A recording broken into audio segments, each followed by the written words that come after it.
السلام علیکم، کیا حال ہے؟ امید کرتی ہوں آپ لوگ سب خیریت سے ہوں گے۔ تو سب کو میری طرف سے عید الاضحیٰ بہت بہت مبارک۔ تو ابھی جو ہے یہ صبح کے 7 بج رہے تھے، اور ابو اور بھائی جو ہے وہ نماز پڑھنے گئے ہوئے تھے عید کی۔ تو میں اپنے لیے چائے بنا رہی تھی اور شیر تیار کر رہی تھی، کیونکہ ابو جو ہے وہ شیر تھوڑا سا ہلکا نیم گرم سا شیر جو ہے وہ بہت شوق سے کھاتے ہیں۔ تو اس کے بعد آنے کے بعد ابو نے اور بھائی نے جو ہے وہ چینج وینج کی، جب تک عصائی بھی آ گیا تھا، اور سب نے مل کے قربانی کری۔ ماشاءاللہ سے 5 بکرے تھے، اور ایک دن میں 5 بکروں کا سمیٹنا میرے لیے اتنا زیادہ مشکل ہو گیا تھا جس کی کوئی حد نہیں۔ میں یہی سوچ رہی تھی کہ کیسے میرا کام نپٹے گا، مگر الحمدللہ اللہ پاک نے میرا اتنا ساتھ دیا، اللہ نے مجھے اتنی ہمت دی کہ میرے سارے کام نمٹ گئے۔ تو ابھی جو ہے یہ تیسرا بکرا ہوا ہے، اور ابھی 2 بس باقی رہ گئے تھے۔ تو گائے جو ہے وہ انشاءاللہ تعالیٰ کل ہوں گی، دونوں کے دونوں، اور ایک بکرا جو رہ گیا تھا وہ بھی گائے کے ساتھ ہی ہوگا۔ تو یہاں پر میں سب کو شیر سرو کر رہی تھی، کسائی کو اور ابو کو،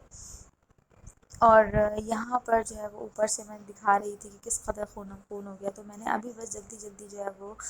مٹن ہانڈی بنائی، اور نیچے جو ہے وہ پلاؤ پکا تھا پھپھو کی طرف، یعنی چاچی نے بنایا تھا پلاؤ، بہت ہی زبردست اور بہت ہی مزے کا یہ مٹن پلاؤ بنا تھا۔ اور ابھی جو ہے میں رات کے ٹائم آئی تھی، مجھے اتنا سونا سونا لگ رہا تھا، اتنا زیادہ مزہ آ رہا تھا گھر پہ، مگر جو ہے وہ بس کیا کر سکتے ہیں، یہ بھی اللہ کی رضا کے لیے کرنا پڑتا ہے۔ تو اب یہ نیکسٹ ڈے کا ہے، یہ والی گائے گر رہی ہے، اور جو دوسری والی تھی وہ جو ہے ہم لوگوں نے مدرسے میں گروائی تھی، کیونکہ مطلب جہاں پر ابو کے دوست ووست ہوتے مدرسے میں ہیں، تو وہاں پر گرائی تھی، کیونکہ پرابلم یہ ہوتی ہے کہ 2 گائے کرنا بہت ہی زیادہ مشکل ہو جاتا ہے۔ تو ان لوگوں نے سب نے مل کے، گھر والوں نے اور کسائیوں نے مل کے جو ہے یہ گائے کر دی تھی، اور وہ والی گائے جو ہے وہ مدرسے میں بن گئی تھی۔ تو یہ جو ہے وہ ایک گائے کا گوشت آ گیا تھا، اور یہ جو ہے ابھی اتنا سمیٹا ہوا تھا، اور اس کے بعد پھر ایک بکرا جو رہ گیا تھا وہ بھی کیا، اور اس کے بعد یہ سارا مطلب بارش بھی ہو گئی تھی، تو پھر مجھے پیکٹس بنا کے فریج میں لوگوں کے رکھنے پڑے، کیونکہ اس دن بانٹنے کی بھی فرصت نہیں تھی۔ تو یہاں پر میں بنا رہی تھی چپلی کباب، سیخ کباب، اور ٹکے بنا رہی تھی، تو میں نے اس پہ ٹکوں میں مسالہ لگایا، مگر میں نے ٹکے جو ہے وہ میرے اپنی بہن کے لیے، مجھے نیکسٹ دعوت کرنی تھی، تو پھر میں نے اس کے لیے بنایا۔ تو چپلی کبابوں کا مسالہ جو تھا وہ میرے پاس تھا، اور بہاری مسالہ، اور ادھر جو ہے وہ ہوا کچھ میرے ساتھ یہ کہ بہاری مسالہ بھی میرے پاس کم تھا، تو بس پھر میں نے جو ہے وہ ٹکے کا مسالہ کچا پپیتا لگا کے رکھ دیا تھا، اور میں نے تھوڑا سا بہاری مسالہ لگایا، ٹکا مسالہ کا، یقین کریں اس کا اتنا بہترین ٹیسٹ آ گیا ہے جس کی کوئی حد نہیں۔ تو ابھی بس جلدی جلدی میں یہ کام نپٹا رہی ہوں، پھر دوسری والی جو ہے وہ جانور کا گوشت آ جائے گا۔ تو یہاں پر جو ہے وہ بانٹنے کے بعد سارا جو میرے حصے کا گوشت تھا اور نیچے والوں کے حصے کا گوشت تھا، وہ میں نے سارا اوپر منگوایا، پنکھے کے پاس رکھا، میں نے کہا چلو نیچے والے جب تک اپنی گائے کا سمیٹ لیں، جب تک پھر میں بعد میں یہ والا سمیٹوں گی۔ تو یہ جو ولاگ ہے یہ میری بہن کی دعوت والے دن کا ولاگ ہے۔ میں گھر کی صفائی اکیلے کر رہی تھی، کیونکہ میری میڈ بھی نہیں آئی تھی، تو بس پھر میرا جھاڑو لگانے کا پروسیس رہ گیا، اور یہ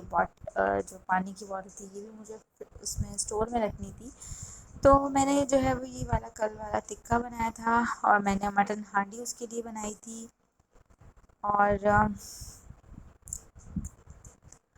سیخ کبابوں کا مسالہ میں نے لگا کے رکھ دیا تھا، اور یہ پیاز اور ہری مرچیں جو ہے وہ کٹی ہوئی میں لاسٹ میں شامل کروں گی، اور کسٹرڈ میں نے بنا کے جو ہے وہ رکھ دیا تھا،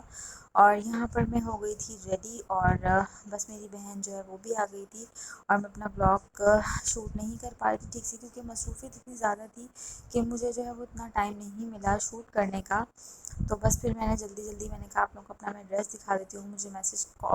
کامنٹ کر کے ضرور بتائیے گا کہ آپ لوگوں کو میرا ڈریس کیسا لگا۔ اور میرا یہ ڈریس ہے یہ الکرم کا ڈریس ہے، اور یہ جو ہے میری بہن کا ڈریس، اور یہ ہے خدا بخش کا، اور چٹنی میں نے املی کی بنائی تھی، اور بہت ہی مزے کی چٹنی بنی تھی۔ اور اب جو ہے میں سیخ کبابوں کو نمک مرچ چیک کر کے، اور میں اس کے بعد سیخ کبابوں کو جو ہے میں فرائی کروں گی، اور یہاں پہ میں کر رہی تھی مٹن ہانڈی کو گرم، اور یہ مٹن ہانڈی اتنے کوئی مزے کی بنی تھی نا، میں آپ کو بتا نہیں سکتی کہ اس کا کتنا مزے کا ٹیسٹ تھا، یہ میں نے مکھن میں بنائی تھی۔ تو یہاں پر جو ہے وہ میں ڈائننگ پہ ہر چیز لگا رہی تھی، اور کبابوں کو بھی میں نے فرائی ہونے کے لیے رکھ دیا تھا۔ میرے لیے بہت زیادہ مشکل ہو جاتا ہے اکیلے کام کرنا، لیکن پھر بھی اللہ ہمت دیتا ہے۔ تو بس اب پھر یہاں پر میں پوریاں بھی منگائی تھی، میں روٹی منگا لی تھی، اور میں سب کچھ سرو کر رہی تھی، اور ڈائننگ ٹیبل پہ لگا رہی تھی، اور میں نے پیاز بھی کاٹ لی، کولڈ ڈرنک بھی تھی، اور اتفاق سے کولڈ ڈرنک جو تھی نا وہ گر کے پھٹ گئی تھی، تو مجھے پھر دوسری منگوانی پڑی تھی، تو وہ گرم تھی، تو میں نے جب تک فریج میں رکھی ہوئی تھی۔ تو بس آپ لوگوں کو بلاگ میرا کیسا لگا، اور ذرا یہ میرا ٹوٹا پھوٹا سا یہ بلاگ تھا، آئی ہوپ آپ لوگوں کو اچھا لگا ہوگا، کامنٹ کر کے مجھے ضرور بتائیے گا۔ اور بلاگ کو میں یہیں پہ اینڈ کری ہوں۔ خوش رہیے، دوسروں کو بھی خوش رکھیے، بہت سارا خیال رکھیے اپنا، اور اللہ پاک کی نعمتوں کا شکر ادا کیجیے۔ اللہ حافظ۔